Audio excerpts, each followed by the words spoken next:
শিক্ষার্থী বন্ধুরা, রিফাত স্যারের এই ভুল বোঝানো অঙ্কটি আমরা সঠিকভাবে এবং সহজভাবে শেখার চেষ্টা করব। দেখো, এই যে অঙ্কটায় মূলদীয় ভগ্নাংশে প্রকাশ, এটা মূলত দুইভাবে করা যায়। প্রথমে আমরা শিখব সহজভাবে, আর দ্বিতীয় নিয়মটি হবে অসীম ধারার সাহায্যে। সহজভাবে প্রথমত শেখার চেষ্টা করি। দেখো, এইখানে বলছে যে এই সংখ্যাটাকে মূলদীয় ভগ্নাংশে প্রকাশ করতে। মূলদীয় ভগ্নাংশটা কি এটুকু আগে বুঝি। মূলদীয় ভগ্নাংশ হচ্ছে যেই সংখ্যাগুলোকে আমরা p/q আকারে প্রকাশ করতে পারবো, অর্থাৎ লব হর আকারে প্রকাশ করতে পারবো, সেগুলো হবে মূলদ সংখ্যা। তবে এখানে কন্ডিশন থাকে যে কিউ এর মান কখনোই 0 হওয়া যাবে না। এখন দেখো, তাহলে এই সংখ্যাটা আমরা মূলদীয় ভগ্নাংশে প্রকাশ করার চেষ্টা করি। প্রথমত সংখ্যাটা উঠাই 1.25 পৌনঃপুনিক। তাহলে কোনো সংখ্যার শেষের দিকে যদি অঙ্কের মাথার উপর এরকম ফুটা থাকে, তাহলে এটাকে আমরা ভেবে নেব এটার নাম হচ্ছে পৌনঃপুনিক। এটার নাম কি? পৌনঃপুনিক। পৌনঃপুনিক কথার অর্থ হচ্ছে বারংবার আসা বা পুনরাবৃত্তি হওয়া কোনো কিছুর। তাহলে এখন 1.25 পৌনঃপুনিক। কোনো সংখ্যার অঙ্কে যদি এরকম পৌনঃপুনিক থাকে, যে কয়টা পৌনঃপুনিক থাকবে তার জন্য সেই কয়টা 9 হবে। এখানে পৌনঃপুনিক আছে কয়টা? একটা, এর জন্য হবে একটা 9। এখন পয়েন্টের পরে বা দশমিকের পরে যদি পৌনঃপুনিক না থাকে, তাহলে সেগুলোকে ধরা হয় অনাবৃত অঙ্ক। তাহলে এখানে অনাবৃত অঙ্ক আছে কয়টা? একটা, তার জন্য এখানে একটা শূন্য হবে। এখন পুরো সংখ্যাটা উঠাই, দশমিক এবং পৌনঃপুনিক বাদে পুরো সংখ্যাটা আমরা উঠাই। এখন দেখো, ওঠানোর পরে যতটুকু থাকবে, পৌনঃপুনিক বাদে যতটুকু থাকবে ততটুকু মাইনাস করে দিতে হবে। এখান থেকে আমরা মাইনাস করে দিলাম। তাহলে যদি মাইনাস করে দেই, তাহলে 113.90 হবে। তাহলে এই যে 113/90 উত্তর হবে গ নম্বর। আচ্ছা, এটা হলো সহজভাবে সমাধান, যেটা সাধারণ গণিত নবম দশম শ্রেণীর সাধারণ গণিতের প্রথম অধ্যায়তেই এটা নিয়ে আলোচনা আছে। এখন আমরা এই অঙ্কটায় বা এই সংখ্যাটাকে আমরা ভগ্নাংশে প্রকাশ করব উচ্চতর গণিতের 7ম অধ্যায়ের নিয়মে, মানে অসীম ধারার সাহায্যে। সবাই বোঝার চেষ্টা করো। দেখো, প্রথমত 1.25 পৌনঃপুনিক, এইটাকে অবশ্যই এইভাবে লেখা যায় 1.2 প্লাস 0.05 পৌনঃপুনিক আকারে লেখা যাবে। এখন দেখো, 1.2 plus 0.05 plus 0.005 plus 0.0005 plus dot dot dot dot, এতটুকু আসলাম। তাহলে আমি এখানে লিখতে পারি যে বন্ধনীভুক্ত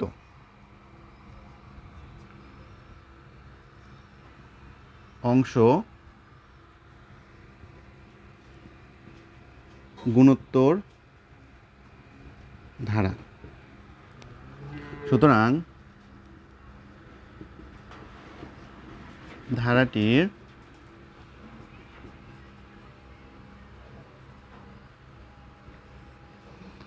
প্রথম পদ ইকুয়াল 0.05। সুতরাং ধারাটির সাধারণ অনুপাত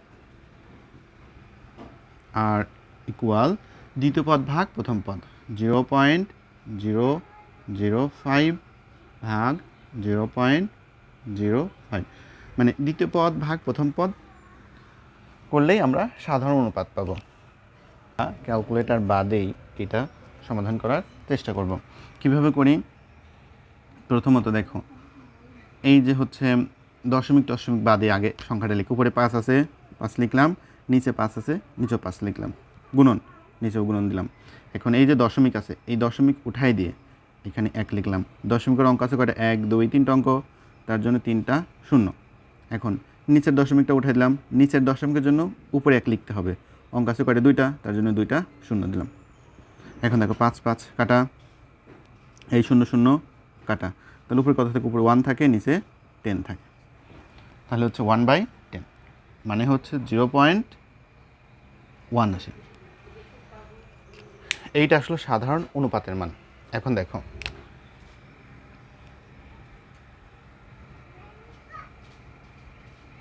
অসীমতক সমষ্টি। অসীমতক সমষ্টি নির্ণয়ের সূত্র কি? a divided 1 minus r। তাহলে এর মান কত? 0.05, আর 1 মাইনাস আর এর মান কত? 0.01, 0.1 এইটুকু পাইছি। এখন 0.05, 1 মাইনাস 0.1 যদি বাদ দিই তাহলে 0.9 আসে। এখন খেয়াল করো, এইখানে যেভাবে আমরা দশমিক উঠাই দিয়ে দশমিক বাদের সংখ্যাটা লিখলাম, এখানেও সেমভাবে লিখব।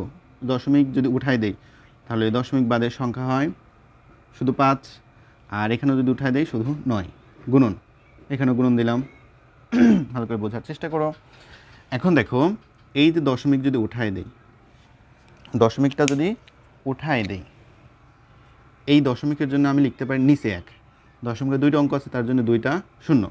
সেমভাবে এখানেও যদি দশমিকটা উঠাই দেই তাহলে দশমিকের জন্য 1, দশমিকের একটা অঙ্ক আছে, তার জন্য একটা 0। এখন দেখো 0 0 কাটা, তাহলে লব লব হরের গুণ করে 5 1 5 হয় উপরে, আর 9 আর 10 গুণ করলে 90। তাহলে 5 আর 90 কাটাকাটি করলে কত হবে? 5 1 5, 5 18 90। তাহলে হবে উত্তর এখানে, তাহলে হয় 1/18। তাহলে ওখানে হবে 1/18। তাহলে এখন এই যে এইটুকু মানে কত পাইলাম? 1/18। তাহলে এখানে বোঝার চেষ্টা করো, এখানে 1.25 পৌনঃপুনিক। আচ্ছা, তাহলে এখানে 1.2 লিখলাম প্লাস, এখন এইটুকু মানে দেখো, এইটুকু পুরা মানে কত পেয়েছি আমি? 1/18। তাহলে 1/18 বসাই দেই, 18 বসলাম। এখন এইখানে যেভাবে আমরা দশমিক উঠাইছিলাম, এখানে সে এইভাবেও দশমিক উঠাবো। দশমিক যদি উঠাই দিই তাহলে 1 2 লিখলাম, মানে এই দশমিকটা আমরা উঠাই দিলাম। দশমিকের জন্য কত হবে? 1। দশমিকের পর অঙ্ক আছে কয়টা? একটা, তার জন্য একটা 0 প্লাস 1/18। এখন দেখো লসাগু যদি করি তাহলে কত আসবে? 18 আর 10-এর লসাগু কত? 10 আর 18 লসাগু, তাহলে দেখো 5 দুগুণ 10, 9 দুগুণ 18। আর কি যায়? যায় না। যদি না যায় তাহলে এগুলো সব গুণ করে দিতে হয়। 2 গুণন 5 গুণন 9, তাহলে 5 দুগুণে 10, 9 10-এ 90। তাহলে লসাগু হয় আমাদের 90। তাহলে এবার 10 দ্বারা 90-কে ভাগ করতে হবে, ভাগ করলে 9 পাবো, সেই 9 12-এর সাথে গুণ করতে হবে। 12 আর 9 গুণ করলে কত আসবে? 9 দুগুণ 18, 8, 9 কে 9, তাহলে 108 পাওয়া যাবে। 108 যোগ, তাহলে 9 12, দেখো 9 10 90, 9 12 108। এখন 18 দ্বারা 90-কে ভাগ করলে 5 পাবো, 5 1 কে 5, তাহলে কত হয়? 108 আর 5 যোগ করলে 113/90। তাহলে দেখো অসীমতক সমষ্টির মাধ্যমে যদি আমরা এইটাকে মূলদীয় ভগ্নাংশে প্রকাশ করি তাহলে এই সমাধানটা হবে ঠিক এইরকমভাবে করতে হবে। আর যদি অসীমতক সমষ্টি বাদে পূর্বের নিয়মের মতো করতে চাই তাহলে ওইটা অনেক ইজি হবে। তোমরা ওইভাবেই করার চেষ্টা করো। তোমাদের জন্য একটি কথা বলতে চাই, সেটা হচ্ছে তোমরা এই অর্ধবার্ষিক পরীক্ষায়, তোমাদের কিছুদিন পরে হয়তো অর্ধবার্ষিক পরীক্ষা শুরু হবে। অর্ধবার্ষিক পরীক্ষাতে যারা গণিতে পাস মার্ক নিয়ে এখনও চিন্তিত আছো, তারা চাইলে আমার ফ্রি লাইভ ক্লাসে জয়েন হতে পারো। তোমাদের জন্য ফ্রি লাইভ ক্লাস নিব প্রতিদিন রাত 9টা থেকে 10টা পর্যন্ত, 1 ঘন্টা সময় দিলেই হবে। ফ্রি লাইভ ক্লাস প্রতিদিন, মানে তোমাদেরকে এখানে এমনভাবে সব কিছু বোঝাবো যেন অন্তত পাস মার্কটা উঠবে। চাইলে যুক্ত হতে পারো। আমি যুক্ত হওয়ার জন্য গ্রুপের লিঙ্কটা হচ্ছে কমেন্ট বক্সে দিয়ে দিব, তোমরা সেখান থেকে জয়েন হতে পারো। ভালো থেকো, আল্লাহ হাফেজ। পরবর্তীতে অন্য কোনো অঙ্ক নিয়ে আমি আসবো তোমাদের সামনে এবং সহজভাবে বোঝানোর চেষ্টা করব।